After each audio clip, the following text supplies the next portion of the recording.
In recent news, a new debate exploded across streaming Twitter after Valkyrae made comments about how unfair it is that women endure physical pain throughout so much of their lives, mentioning things like periods, childbirth, breastfeeding and menopause, while joking that men basically just jay off. The clip itself was originally meant to be more conversational and reflective, but once it started spreading online, people immediately began clipping it out of context and turning it into another gender war argument across social media. That's when Asmongold reacted to the clip live on stream, and his response instantly went viral, sharing in the following.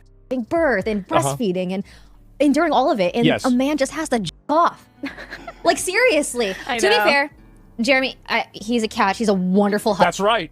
That's right. That's the way it is. Yep. And then we got to pay 18 years of child support if you cause a problem after that. So I think it's pretty equal. That's the way it is. Touch grass. No, that's it. Yeah, skill diff. Yeah, I didn't make it this way. It's not. Nature's not fair. It's not fair. That's just the way it is.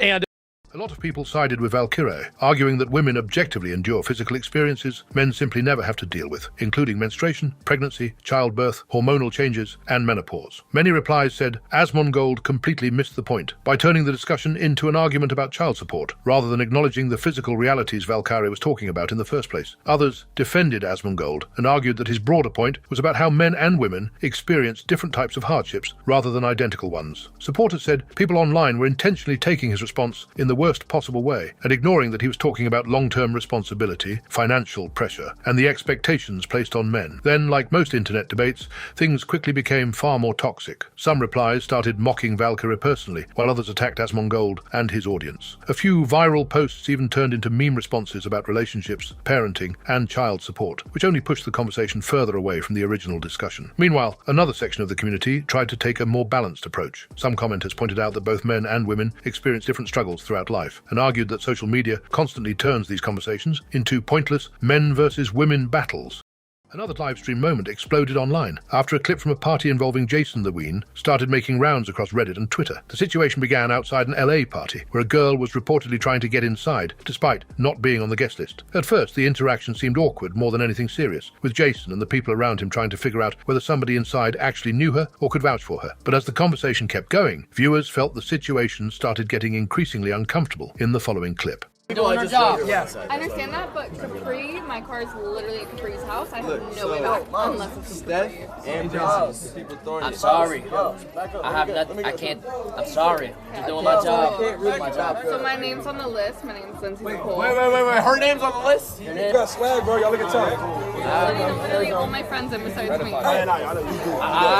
If they were y'all friends. You like Capri. But no one said, no one turned around and said, yo, bring her in. I'm just being cool. That's great. Like, I literally have thousands of followers. So, like, I still follow you. Followers is not a thing. We all human. We all shit, blade, sex. Like 2 weeks ago, so it's fine. My homies, it's this time. Don't pull that card. Listen, I'm not a therapist. I'm just a bouncer. I just let people in and out. Or I'm just doing my job. I understand, but I'm a girl by myself, and all of my friends are inside. Get a shoulder and cry on I don't know. One of the biggest talking points was how quickly the girl allegedly switched approaches during the interaction. Viral comments joked that she had pulled every card in the book within less than a minute, referencing the way she reportedly moved between emotional appeals and personal statements, trying to gain sympathy and get inside. Those comments ended up getting thousands of likes because many viewers felt the conversation became manipulative toward the end. At the same time, a lot of people defended Jason and said he actually gave her multiple opportunities to resolve the situation normally. Some viewers pointed out that he didn't immediately shut her down and repeatedly asked whether anyone inside the party could confirm they knew her. Herefrage baits Tyler 1 in WC3 tournament. That's good. Okay, listen. We had a discussion who gets Yamato. I don't want to be that person. I'm sorry, guys. So I will take the weak link because that's just best for me. So I'm gonna go with. I'm sorry, guys. I'm gonna go with Tyler 1. Crazy. I'm gonna dust your shit. Are we first game of the day? Could we be first game of the day, bro? Let me start. I'm gonna piss you off 7 a.m. tomorrow. You're gonna start your day, bro. What an idiot you are. Straight to losers bracket. I cannot wait. I can't wait. Perfect.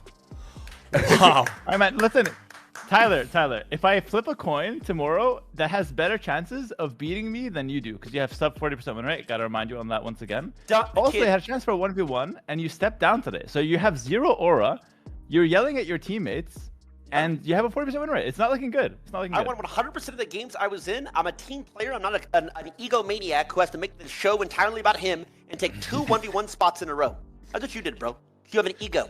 Another major livestream debate started blowing up online after XQC gave his thoughts on Ice Poseidon and the impact he had on IRL streaming. During a recent stream, XQC started talking about how different the streaming landscape would look today if Ice Poseidon had never been banned from Twitch. According to XQC, Ice wasn't just another creator from the old Twitch era, he was one of the people who helped pioneer IRL streaming before it became mainstream content across the platform, sharing his reaction in the following clip. Official. Yeah. Chat, if he wasn't banned on Twitch, chat, he'd be like a 60k Andy on IRL, and people wouldn't even try to do IRL because they'd be intimidated by what he's doing in IRL and how they can't compete. Chat, I'm not kidding. Chat, listen, I'm not even glazing. I'm not glazing. I think there's a good chance that people would do a lot less IRL just because they would see the bar that he does in IRL and be like, yeah, I'm not gonna do all that. They I feel like also like one of the worst things that happened was like during COVID, streaming like 2x'd.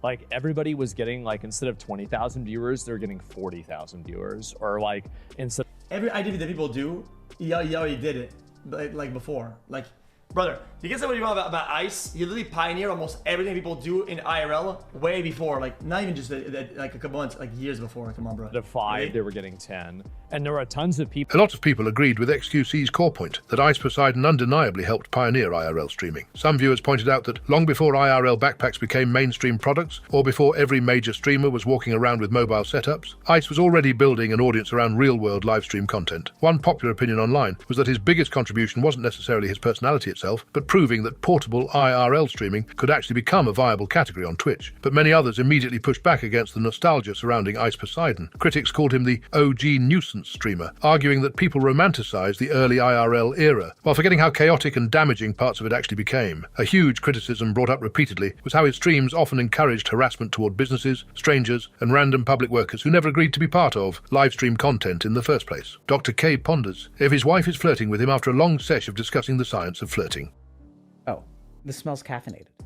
I don't know if I... Okay, thank you. Sure.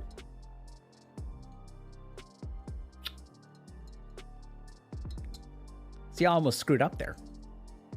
She brought me something nice, and I was like, I don't want to drink this caffeine. It's going to make me tired. I'm not doing afternoon caffeine anymore. But that would be a dick move. So you drink it, now it sits here. Undrank. It's delicious.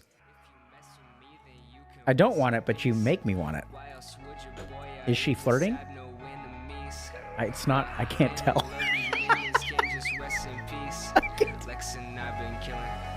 I really can't tell. Rest in peace!